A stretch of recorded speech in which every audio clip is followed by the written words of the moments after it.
Yo, what's really good though? It's your girl Yezziyezzir. And it's your girl AY, you don't know already. And you are watching or listening to Hey Sis, where we talk about our opinions, we drop gems, and of course, it's not by force to watch this. If you don't like it, you can kick rocks. Okay, now for today's episode, we got our special guest back, Stacey, and we are going to be talking about beauty standards when it comes to different hairstyles. Okay. Let's go in. Let us go in. It is not fair. It is not fair in this economy. Do tell. In this economy, in this parasonic. Yeah. That I come to work with my natural hair and everybody's looking at me like I was wrestling with lions the night before. But Becky's are coming into work. Some of the times the hair is dry, brittle. Do you know what I mean? Yeah. Split ends, looking like a whole heap of mess. Look like, say, it's a bird's nest on that head. But no, that's okay. It's deemed fine. Nah, I'm tired. It's not fair. It's not right. Cut it out. Why is our hair such a shock to the system though? Because you see that look when you have to think about, I know they're going to say something. Because you walk into a room and everyone stares at you. Why? What is with the whole circus aspect of this? This is it. I don't understand. And you know what? I find, what's it called? So funny as well. It's like, when you're seeing me with the straight wigs and weaves and whatever, or I straighten my hair, it's seen as, it's like, oh yeah, you're trying to assimilate to be like being like me, as they say. Poor like excuse. Exactly. Like being like them. Like being like a white person. And it's like, first of all, you guys don't even want me to, you don't even allow me to be myself. Yeah. Because when I'm myself, what are you trying to do? You're trying to kick me out. You're trying to tell me I need to change my hair. Even in schools, there's been so many incidents when kids in school come with their cane rolls or their natural hair out. Yep. And they're now being told, or it's being sent home, or their parents are being told, you need to cut their hair. You need to change their hair. Because what? Why? It doesn't even make sense. I don't understand. I mean, I genuinely put it down to MV, but that's a whole heap of thing, a different conversation. Are there codes with hair? For me, I think it's more like the double standard. Okay. In terms Talk of, about it. The hair that we can have and the hair that like non-black people can have. Okay. I face this a lot in my old workplace where I would have like colored hair. Karen will have colored hair. I'll be told, oh, your hair isn't, we both have the same hair. I'm told, oh, your hair isn't suitable for clients. I think you need to tone down the color. Karen's like, yeah, it's fine. Your hair's perfect. So it's that double standard of, what we have to present as being like client friendly is our natural hair color, and it has to be like straight. It can't be like afro. It can't be authentically black. It needs to be more like them versus more like who we are. So it's that double standard for me that is the most irritating part. And you know what's so funny? Even if we go back into history, the double standards aspect is so annoying because back in, the 1940s and whatever, black women were told to cover their hair because they were deemed too attractive to white men. So basically what you're telling me is, again, it's just envy. But I said it's envy. It's jealousy. It's envy. You cover it, and then when you do cover it now, the style of covering it, because you can't suppress a people like us. Yeah, like exactly. We're going to have an outlet somewhere or the other. It's now seen as a distraction. Going back to what you're talking about, the afro or the cane rolls are distracting hairstyles, or what the afro really represents as being rebellious. Exactly.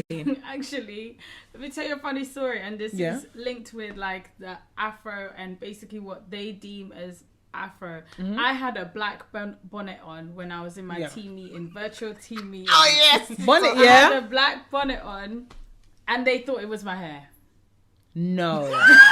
They thought it was but my this hair. is what I don't get, because when someone changes their hairstyle, you're focused on it. No. Wait, no, I need to actually go back. You have to think, maybe the lighting. Because there's no excuse, because your hairline can't start here when you're wearing a bonnet. It was a black silk bonnet, and the first thing I got told was, oh, your hair looks different. And I said, this isn't my hair. You said that? Yeah, I said, this isn't my head, this is my bonnet. And they were like, oh, wow, it really looks like your hair. It looks like natural hair. Bear in mind, these people have actually seen my hair in real life too. Like, they've seen my natural hair. How crisp is your camera? It's very crisp. Very crisp. Like, it's Jesus. very obvious that it's a bonnet. It's a bonnet, because come you on. have It's a to bonnet. know. I'm trying to push for excuses. Charles, I was trying to do that too. Maybe the lighting. That's why I said the lighting. Yeah. It might have been dim. So they're just so black. This is mad to me.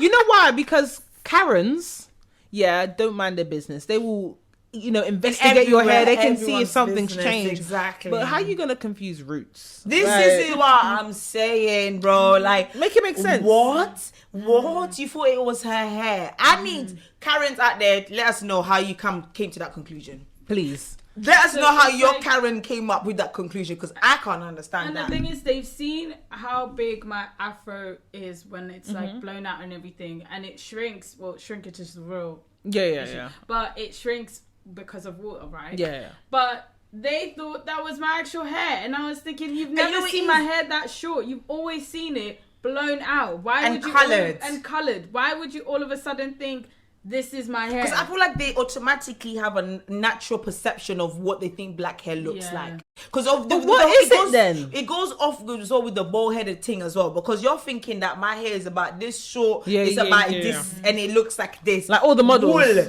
look like wool, and that's why they like to touch it up when they see. Oh my god, let me see your afro. Yeah, Can the I petting touch thing. it? Sometimes they don't even touch it. They just they don't even ask. They just go and touch. Yeah, They go yeah. and touch. Try that thing with me. Try it. Just try it. You've been warned. Try it if you want to be. If you're on a G with the big boys, try it. No, because it's ridiculous. Yeah. It is. It's ridiculous, and it's really. But then again, if you think about when it goes back to slavery times, because everything links to that. I mean, I don't care what nobody says. Mm-hmm. When they used to put our hair in the chairs. Mm-hmm.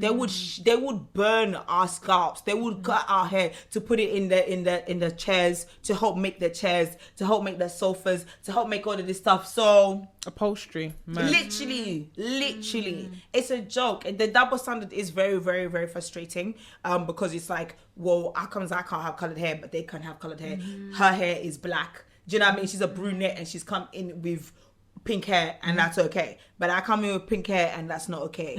That's some BS. And for the people that don't know about the double standards aspect of it all, is because when certain people are sporting hairstyles that are normally deemed on us as, ghetto or not professional, the comeback that normally is the first comeback is, oh, but black women wear wigs with straight hair and blonde in color. So what's the problem?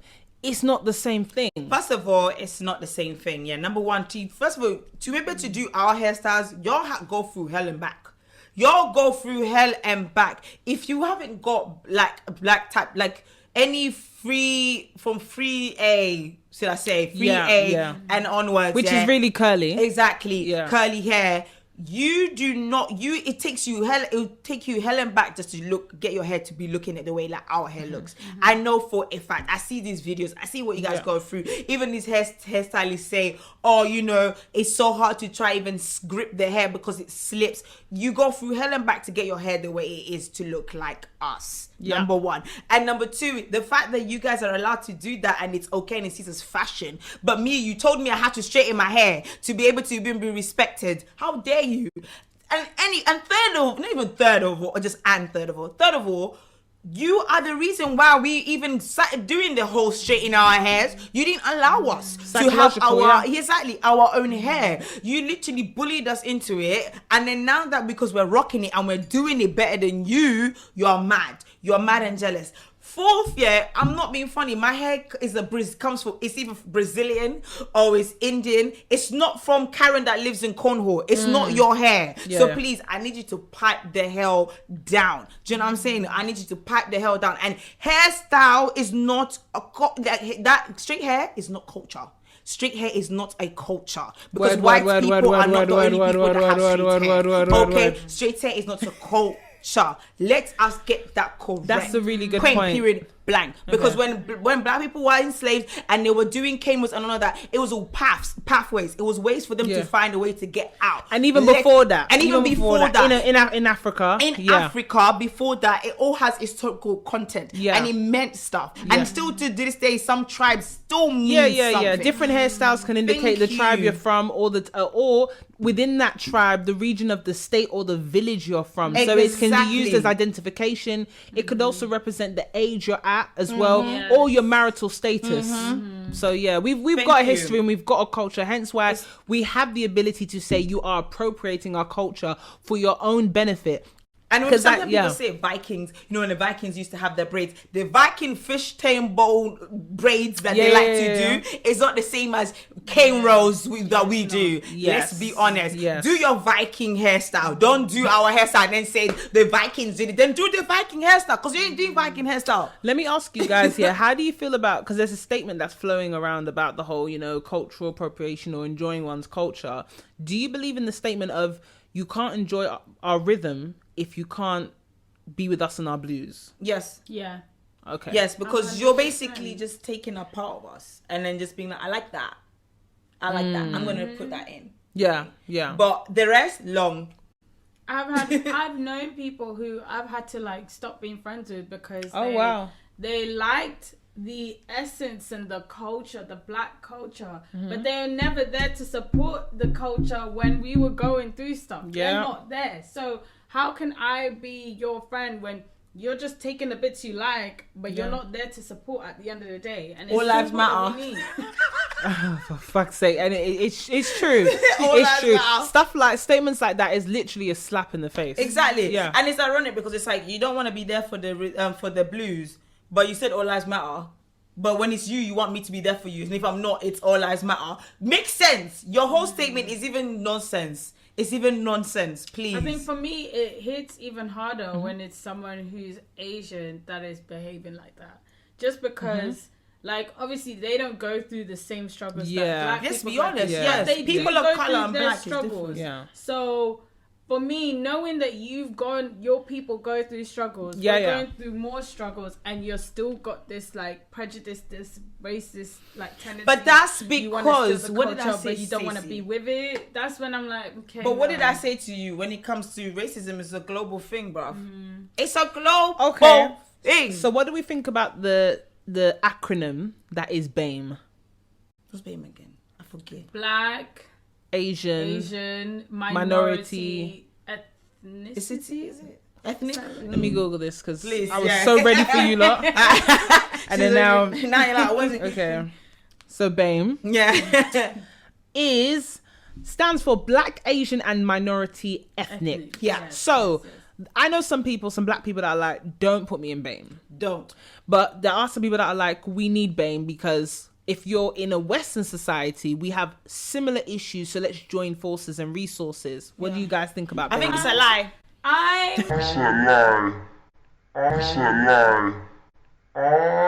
and let me tell you, I have a Yeah. lot of Asian friends. Yeah. But I'm just gonna be real because this is Hey Sis. Yeah. No. Because at the end of the day, Yeah. the chances of you getting the Asians to help you out, and this is no shade to the Asians, but Yeah. I'm saying like there's a lot less of you that would help blacks than there are blacks that would help Asians. That's how it always Okay. is. We help them, but we don't always get that same help back. So I would Okay. rather find, let's just be treated separately, and that's cool. Like, you'll Yeah. be the Asian community, the Yeah. Asian minority, I'll be the black minority. Yeah. We're both minorities, but we don't need to be grouped together. Okay, what about Because also- Afro-Caribbean? Oh yeah. Yeah. Yeah, we're Okay. one in the think same, that- man. yeah. Okay. That's Okay. that's man. I Because think there we are can some be communities that are together. like, they do specifically the islands. There's some that are just Yeah, Caribbean society. Yeah, I do. I get that, but to me, no, that's my people. Then There's no point. Yeah, okay, yeah, keep yeah, it all yeah, together. yeah, okay, yeah. cool. Yeah. But when it comes to, I get that exactly with the whole babe, because it's like, it's interesting. It's like, yeah, we're always, let's be together until there's something happening, and then they will go with themselves together, and you will see us blacks still waiting for our savior. That's our problem. We're always trying to join in with other people. Or maybe if we hold hands, maybe if we hold hands with you, maybe. Hold hands together. Stop going outside and hold hands within the community. Okay. So then you at least you stand strong enough that even if you do want to hold hands with somebody else and they then go off and be like, actually tired of holding hands with you, you still have each other. Yeah. Problem is we don't even have each other, but we want to have everyone else. Let's hold hands. We're looking for saviors, bro. Okay, so let's just say, by magic, there's an employer at home watching this going, okay, so what the heck do you guys want? In regards to hair at the workplace, what would make, workplaces in Western society more comfortable for people from similar backgrounds as ourselves to be able to sport our own hairstyles? What needs to be done? Do we need certain things in, you know, workbooks that say, okay, no comments are to be passed about another colleague's hair as a straight rule? The place where I work at now is really good in the sense of educating. Okay. They don't wait for black people to educate others. They go and they educate themselves. They post newsletters. Like on Black History Month, every week without fail, there was a newsletter about all these different black inventors, about black history. Like they took the initiative, and I feel like if more companies were like that and took the initiative of saying, no, they shouldn't have to be teaching, I'm the CEO, I should make it part of the culture for everyone to get educated. I'm going to force everyone to be able to see this information. And then we also have, like, in our private, like, internal server channel, we have literally a group that is for black people. Okay. Black people. And this is known by the company? Yes, this is known. They actually go and they, like, encourage black people to join this group so that they don't feel like they're alone in the company. And this isn't just black people in, like, the office. This is black people in the whole company. So there's, like, an office in America. There's an office in Australia. There's an office in Japan. All the black people in the company are in that channel, so you don't feel alone. It's steps like that. Yeah. Y'all better email her company, get the whole play by play. Just black people that are in there. There's also other people like white people, Asian people. Anyone can join there. Get a source of education. But it's about black people. Like that channel is specifically for black people. Every day during Black History Month, they were doing like quizzes on who do you think invented this, and then they would show like the answer and tell you about like the whole history of that. And it was so it was so nice to see people, not just black people but all people, getting engaged in this channel. And it's things like those little small things that go a long way. I really like that, because a lot of times we put the responsibility within ourselves to have to wake up every day and educate people, which is exhausting. It can be tiring. So to say that, no, in 2022, it's now on the employer. If you create a haven or a place for different people to work in, it's now your responsibility to make sure everybody is comfortable. And it's not about once a month having appraisals and being like, oh, you've hit all your targets and how's it in the office, and keeping it very blasé or surface level, but getting there deep. Let's not shy away from the fact that you are the only black person in the office, or you are the only woman in the office. How is it from that aspect? Exactly. Don't be afraid to have those conversations with your employees. Yes, exactly. I think it's important. It's important. No, it is, because like my workplace is very open to new ideas as well. If I felt like there was something missing, they're much more open to, okay, let's hear about it, let's talk about it, how can we get this issue solved? It's that kind of initiative that makes people want to work there. And I feel like if more companies did that, they would have a much healthier employee retention level as well. Exactly. Because people would feel like, okay, they don't just want me for to tick a quota. They want me because, and they care about me. Like they actually care about who I am, and they want to improve themselves and everyone that works there. That's just what I feel like. Well, damn, I mean, my previous employer ain't nothing like that happened.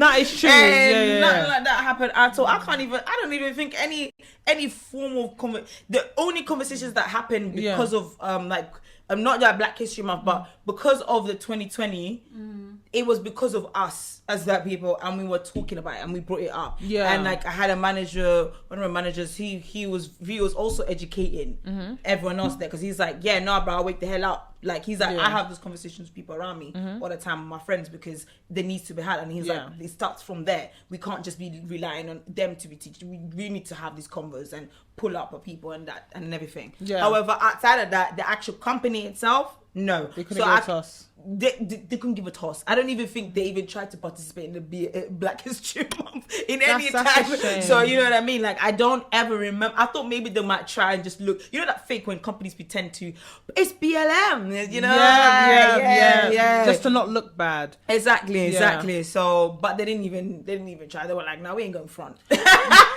We ain't even going front." Like, nope. Don't give a heck. I mean, before I would have said, oh, yeah, you know, if that's what you want to do, just make sure you pay me. But I feel like maybe we should go as far as from a legal standpoint and actually pass laws that, you know, employers should make it their responsibility. Yes. Because when you talk about mental health, employers don't want to talk about the fact that your identity does take part within your mental health, because how you identify yourself and then the places you are put in can affect it if you feel that your identity plays a part with how you feel. The facts, 100% facts. Like, my current employers, they didn't go so far to that, which I think that's bloody amazing what your people are doing. But they did do, like, they had, like, the HR was having mad convo about it, and like it was like a whole training thing, and then you also do like training again after, and they were saying, he was also talking about, like, you know, everyone's culture is different. You can't just think it's okay to, even if you're interested or curious or thinking about something, you can't just go up to someone and just think that that's okay because it's someone else's culture. Them thinking it's okay is giving you a bop in your head, then you're gonna start crying, and then it becomes an issue. So it's important to understand those things, and they did do a bit of that, but yeah, yours is still throwing me off. I'm just like, damn. No, it's a lot in a good way. It's a good way, it's like, because it's like, do you know what it is? Because you really deep it is the bare minimum. It is the bare minimum. Because I'm sorry, but I exist and I exist in this society. Therefore, make that so be that you need to respect me as a person, because I am a whole human being. So it's not okay that you can just think you can just get away with saying Tom, Dick, or Harry, and it's like, oh, I didn't know. When if my hand slaps your face, I didn't know. And then the maddest thing was, at my old job, they didn't do anything of the sort like that. So when I got to my new job and I was realizing, oh, this is an actual thing, that's when I noticed, wait a minute, why am I acting as if this is unique when really this should be the norm? Like, this is something that should be happening all the time. We shouldn't have to beg for a CEO to pass that around like the company. It should be like a given. And for the people that don't know, that haven't watched the other episodes you're in, just so they can kind of get an idea of the type of employers you have, what industry is it that you work in? So at the moment, I work as a consultant in e-commerce. Okay. So that just gives you a bit of background as to the type of people, maybe because they're more worldly in the sense of being more connected to what's going on in the world. That's maybe why they're more forthcoming with the education aspect of things. I also don't know if it's this probably actually does help a lot. Is that a lot of the people who work in this company are all foreign. Okay. Like, definitely. That probably does. Like, actual British people are a minority in the company. Okay. There are more Americans, more like Europeans that aren't, you know, the UK, and more. I love the way you said it. And basically more everyone else that, because of this literally a multicultural place, where they also have offices in different countries, like in South America, in Japan, in Australia, that they're kind of forced to have to embrace different cultures. So they kind of go out of the way to make sure everyone is comfortable, as opposed to if you work for a company here that is mostly British, they're only going to care about British culture. They're not really going to care about that's going to be the priority. Anyone else. It's going to be like, when in Rome, do as Romans, but it's not, that doesn't apply in every aspect.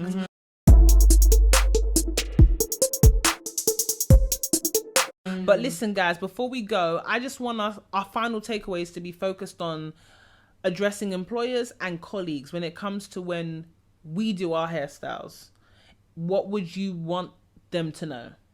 I would want them to know that my hair does not affect my job. So no matter whether it's brown, pink, yellow, or green, I can still do my job at the same level, if not more, when I'm able to express myself, because that's what your hair is. It's a part of you being able to express yourself.